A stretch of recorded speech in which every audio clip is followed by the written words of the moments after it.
We are no longer a problem for an hour and 45 minutes. So that cuts down the opportunity for secondary crashes. Now, we can make our statistics do anything we want it to do, but this is the way I use it.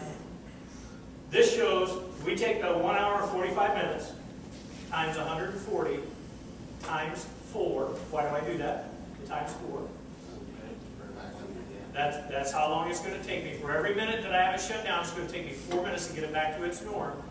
That's 924 hours in those 140 incidents that our people were not working their way through or sitting in that queue.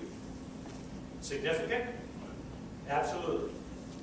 So we now have about 34 software packages throughout the state of Indiana. Indiana State Police, County Sheriff's Department, and local city officers. And we have about 125 law enforcement folks throughout the state that are trained just in the photographs.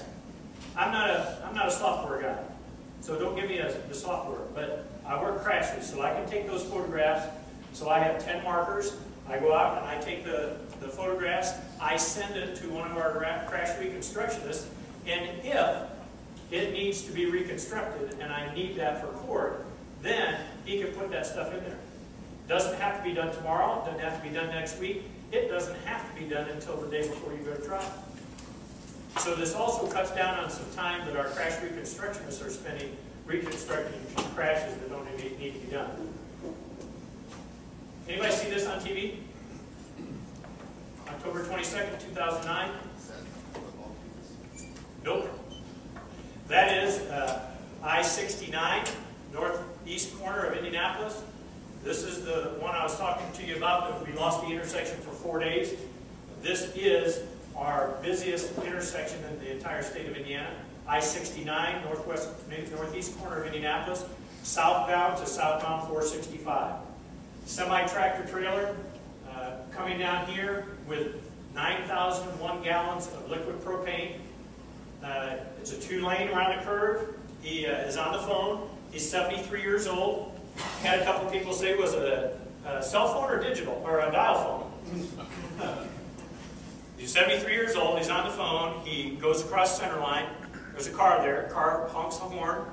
He corrects, overcorrects, goes off the road, hits the guardrail, overcorrects, comes back in, rolls the tanker. The tanker goes straight into a pillar of the bridge and takes the pillar out. Like I said, I've been doing this 34 years. I have never seen a bridge lose, and this bridge lost. And then, this tower right here is 149 feet, 6 inches tall. How do I know that? Photogrammetry. We didn't send somebody up to measure. And this fire is behind this tower. So where are our flames? We're estimating about 450 to 500 feet in the air. And it took out that bridge. This could happen in your area. Did any of you see the collapse of the Indiana State Fair stage? All right. One of the details I asked for my last year, I worked State Fair detail for about 25 of my 34 years, but I haven't the last 4 or 5. So I asked my boss, I said, I want to work the State Fair my last year. I love it. And what detail did I get? I was in charge of State Fair grandstand. And then we had another group that was in charge of the stage. And I was right in the middle of that. Did I plan on that for my last year? Is that the way I wanted to end my career? It was not. We didn't plan on this. You do not know what is going to happen tomorrow. So be prepared for something like that. Oh, let me add one more thing. We lost this intersection for 4 days. National Transportation Safety Board came in to do an evaluation of this crash. They estimated that it would have taken them 18 hours to do their total station on crash reconstruction. Our guys said somewhere between 10 and 12 hours. We were fresh into photogrammetry, and I actually had 3 of my instructors that were at Boone County Sheriff's Department putting together the lesson plan so that we can now begin to train some more people throughout the rest of the state. So Trooper Quinn called me and he says, Major, have you heard about this big crash? I said, I am here and you are to be here. So 45 minutes later they came up. I am still working in the in-time mode. I'm still trying to think. This happened at 10:45 in the morning. I'm still thinking about 3:30 rush hour, okay? How am I going to get this thing cleaned up by 3:30? About an hour and a half into it, I realized that tells me you're not getting these bridges back. And that just blew my mind. So we have 3 crash photogrammetry folks come from the time they were 10-7 to scene, they're at the scene, until they left the scene, 1 hour and 10 minutes. And they did the photogrammetry, placing the markers with a safety officer, because fire was still putting a spray on that tanker. They weren't satisfied that it was safe yet. So everything they did was with a safety officer, 1 hour and 10 minutes. This is a, hate to beat up on you guys tonight, this was a brand new fire truck. They are now doing a sleep test in the state of Indiana with firefighters, because they believe that, you know, if I work all day and then I'm going to drive to New York from Indiana to see my grandkids, that's 14 hours. And up till a few years ago, I drove all the way through. State trooper, big deal. You know, so 2, 3, 4 o'clock in the morning, I get there. Well, what happens to me, just like everybody else that gets tired? Sleep deprivation. For 22 hours without sleep is like 0.10 blood alcohol content. So now I have the same behavior as somebody that's 0.10. This gentleman, they had been woken up, they had been in a deep sleep, they woke up to make this call. This is a county road, and he took out a row of trees. All right? But this is to show you they can still do this at night. They don't do it with flash. How far does flash get you? 10, 15 feet. So they open up the shutter on it, and they literally paint the scene with their flashlight. All right? We do this for training as well. Saves some time, gives you some good information. If I'm doing this with Total Station and I take 10 measurements, that's all I have. I can go back into this until the day that somebody deletes this photograph and get measurements from that scene.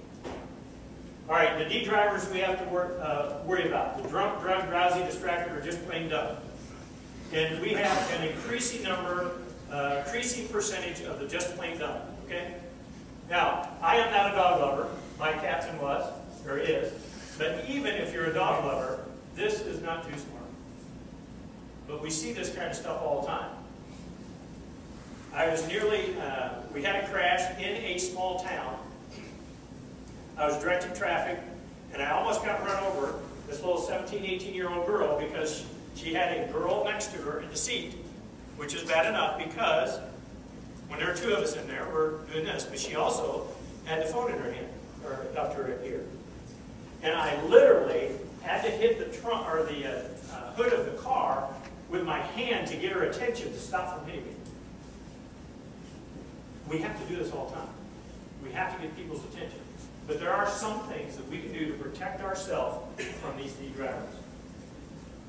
Other things that we talk about, this is an old picture, but very proving for us. We talk about wearing our vests. All right? There's another person in that scene. You see him? Right there. All right? Now, I believe it is our responsibility at the scene, if we see somebody at the scene that does not have their proper vest on, it's our responsibility to say something. Okay? So if I've got the tow truck driver come up there, and these guys are great because they have those great big fluorescent stuff they wear all the time in Indiana now, I say, first name? Chris. So I go, Chris, we need to go back and get your vest on. Instead of, hey, you idiot! Go get your vest on! What have I just done? I've alienated. All right? And now we're making fun of him because everybody else heard that. That's not our intent. The intent is for him to go home tonight. For 34 years, I looked at it and I said, I want to go home tonight. So when they give me protective stuff to use, they give me training so I know how to do things better, I like to do that because I have 4 kids and I have grandkids. I want to make sure I'm going home tonight. First responder lighting. How many times have you come up to a scene in your personal vehicle and you see these lights ahead and you're thinking, what in the world do we have? Okay? We do this job every day. We see these lights every day. If we are confused, what's the general public going to be like? We do not want it to be like this. I came up on a crash. I came on the air at 6 o'clock in the morning, about 6:15.